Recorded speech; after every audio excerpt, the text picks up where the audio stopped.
आफ्ना शब्दहरू कसरी प्रयोग गर्ने, बोल्ने तरिका कसरी राम्रो बनाउने, बोलेर मानिसहरूलाई आफूतिर आकर्षित कसरी गर्ने।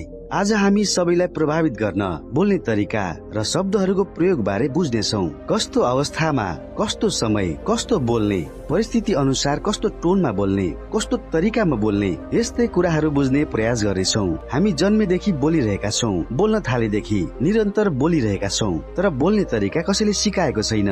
कोही बोल्दा विष जस्तो लाग्छ भने कोही बोल्दा अमृत जस्तो लाग्छ। यो शब्दबाट नै कसैले जीवन पनि पाउन सक्छ र कसैले मृत्यु पनि पाउन सक्छ।